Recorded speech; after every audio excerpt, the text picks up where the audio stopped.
Ronnie. I'm from Connecticut Sky Watch, and about a year ago I got in touch with Jim from We Are Change Connecticut, and we teamed up together to get together and educate some people on what's going on in the world today. Fantastic. And today we're going to be talking about geoengineering? We're going to be talking about geoengineering, climate engineering, and you know, what it is, the history of it, and how we're going to, or what we're going to do to speak out about it.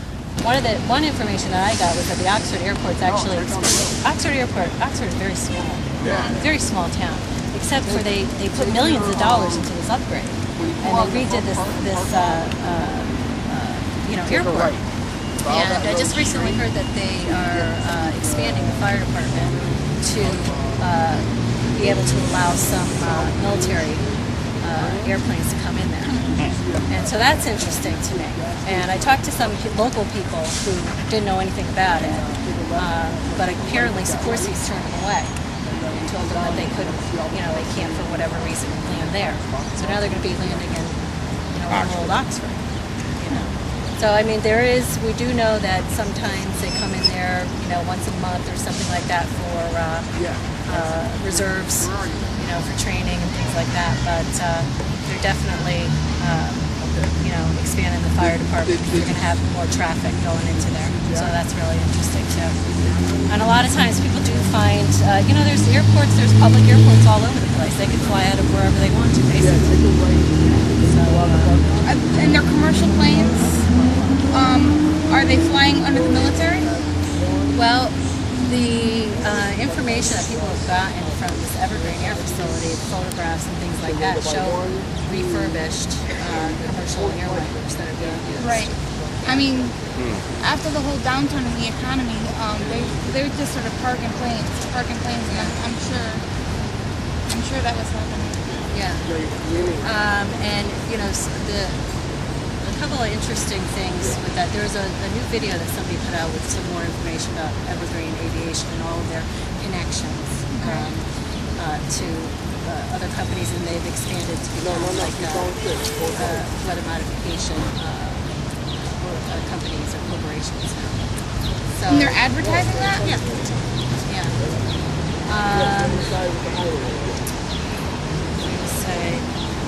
I know in the papers, they've been in Russia, they openly say oh, there's a parade tomorrow and we're gonna make sure the skies are clear.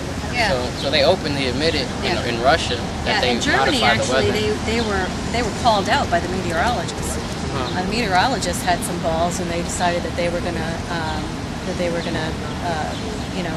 press the issue with the government and say, what is this? What is this on the radar? Because obviously we're seeing a lot of anomalies on the radar screens. What's that say about our meteorologists? What does it say about our meteorologists? Either You think about it on it, or that they're not intelligent enough to call them up or to realize what's happening. I don't know. They might notice a little something, but their whole system is designed for them not to say anything. If they do say something, they're gone. So. Well, They call um, up for clear skies and it's overcast. Yeah. Well, I really do think that there has to be some knowledge about it. We're not scientists, and we're seeing that there's changes going on. We're seeing that the forecasts are not what they're told that they're going to be. The interesting thing about it, though, if you look at WTNH, for example, they've switched and they've changed out a lot of their meteorologists, veteran meteorologists that have been there for over 25 years are gone, just like that. The other one, the guy that's sort of funny, sort of weird, I forget his name with the glasses. Jeff Fox. Jeff Fox, that's it. Jeff Fox is the one that they got rid of. That they got rid of. And apparently it was really abrupt. They just said, we're not renewing your contract, and that was basically it. So there was a lot of talk about that. Yeah. And, who are said about his people? political views. I remember that as far as Jeff Fox. It was something to do with his political views. Because just recently, just before that, they were doing a documentary on, does global warming have something to do with the climate that we're experiencing here in Connecticut, which I thought was really odd because, the whole global warming idea that's the globalist is very fraud. controversial. It's a fraud. So to have these meteorologists now say, okay, well, yeah, this is why we're getting, to make some kind of connection, it was odd. But he wasn't a part of that. the two meteorologists that they let go were not part of that Yeah, that's documentary. probably right. 'Cause they So, weren't- yeah, they have I the mean, credibility, and all they have to do is say, "Yeah, global warming is real," and everybody will say, "Yeah." So they're not going to sign up. Well, that's for the whole that. consensus. In fact, on record, there are politicians that are calling for imprisonment and the arrest of people that dispute Yeah. well, yeah. global warming, which that's right in away it just Britain. screams That's fake. blatant tyranny and blatant authoritarian. You know, we're going to do this whether you like it or not. Right, exactly. You know what it all it all ties into the global agenda. The Yes, one world government. one world governance. We have the documentation. I have the paperwork right here that says it's an unclassified document that's called Global Governance 2025. So that's what the drive is towards. Well, that's the Agenda 21 protocol. Exactly. All of these, Yeah. UNESCO, all of the United Nations. This is the entire agenda of the globalists. Of the, you know, the. How'd you get into geoengineering and everything? Why that you? Well, I saw what was going on. I was curious about it, and I'm a skeptic. I don't believe in, it's not easy for me to believe in UFOs or anything like that just because somebody's going to tell me that UFOs exist. I need to see things like that for myself. Yeah. And I saw it for myself, and I decided that I was going to watch it, and I saw the changes that were occurring in the atmosphere over a period of time, and it piqued my interest. Yeah, like the bees I heard about and the bats. Right. And so I started trees. looking into it, and it was really interesting to me how many other people were noticing what was going on. And, I'm a mom, I have kids, and, it just seemed so wrong to me. As far as like the whole global warming thing, I really believed it. I believed in the whole global warming thing. And when I saw chemtrails, and I started studying chemtrails, then I realized that there was a connection. These are let me just show you some of these documents. We could find out that all of this stuff is going on, and it's simple. Like I said, if you want to take the time to look it up, you'll uncover it. This is a geoengineering document, the hearing charters. Now, the U.S. House Committee on Science and Technology was discussing back in 2009, they were having hearings on geoengineering. That's right. Should we do it? They had 3 hearings. The next one was March 18, 2010. We have one here. The next one was February and then March. So we have 3 hearings on geoengineering. There was testimony, and it was televised. If people wanted to watch these, they could see it. But the media did not disclose it. And the reason why the media did not disclose it is because they didn't want a lot of people watching it. So it's right there in front of everybody's faces, but you just don't know because the media is who controls the information and how much information actually gets out. This is the final report from Chairman Bart Gordon from the U.S. Committee on Science and Technology. In here it says everything that they've discussed, all of the different techniques that they were discussing, all of the risks and all of the benefits. If you want to talk about the risks are 11, and the benefits are about 5. The risks are deadly, basically.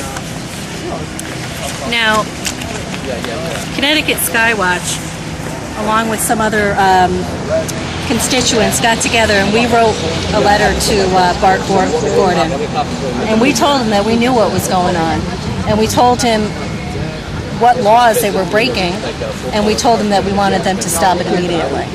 And this is the letter that they had sent to them. Now, you probably know about the documentary, What in the World Are They Spraying? G. Edward Griffin's film. Yes. Right.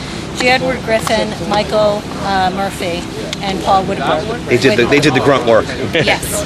And they went to Washington, and they hand-delivered this to all of the people on the U.S. House Committee and Science and Technology Committee. So we are very proud of that, very happy that we could have something, some kind of Voice. right, for the people. Now, everything is here for anybody. There's a lot of research. I have all of the, most of the research for geoengineering, and a lot of it's quite alarming. There's not any, there really is no true benefit to it. And one of the things that I found most intriguing was that with all of the risks associated with stratospheric aerosol geoengineering, they really didn't mention the risk to humans. They didn't mention the risk to people, to children, to the elderly. What they mentioned was the risk to the environment. What about us? Well, look at this. John P. Holdren. Obama has appointed John P. Holdren the science czar. This is a man who co-wrote Eco-Science. Yes. This is a eco-fascist, hates humanity, thinks him and like Cass Sunstein, tree hugger maniac that thinks trees, as well as animals, should have human basic rights for only one reason: to further along their agenda to control us, and of course to depopulate us by giving rights to trees. For example, it'll also deindustrialize us. We can't drill in certain areas. We can't, go ahead with manufacturing ideas because it might hurt this animal.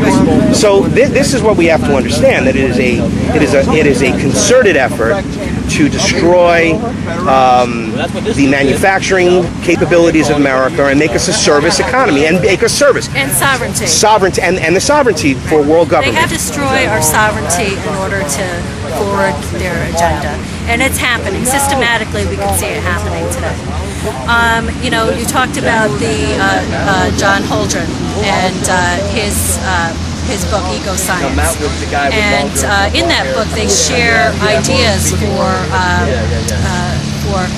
putting birth control in staple foods, for instance, And vaccines.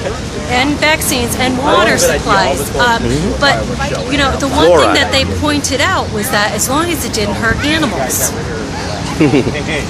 But again, what about people? What about humans? What about the children? What about the elderly? John Holdren, and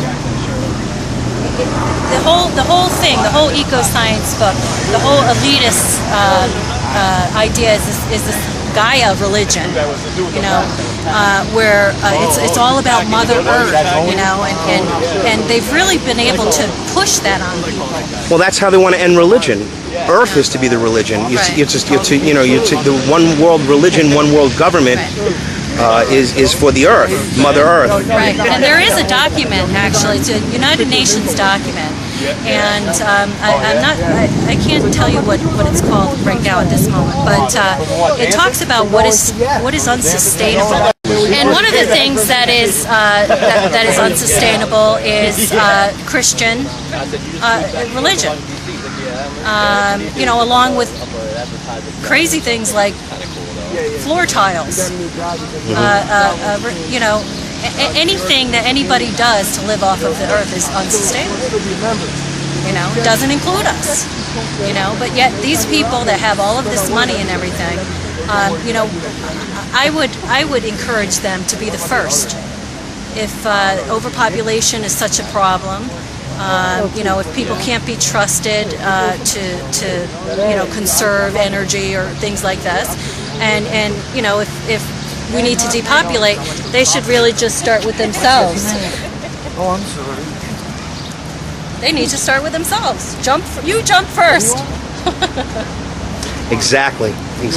Yet all of these elitist families have 4 and 5 children. They are. The British royal family, of course, the Saxe Coburg Gothas are big behind this entire alliance, New World Order. Prince Philip wants to come back as a disease, as a virus, to wipe it, to do something good for humanity.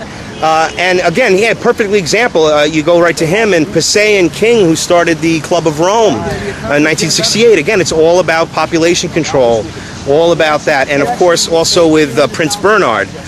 Who, along with Prince Philip, his cousin, they founded the World Wildlife Foundation, which is really nothing more than another tax-free organization front for eugenics, to further their agenda. Eugenics Exactly. Right.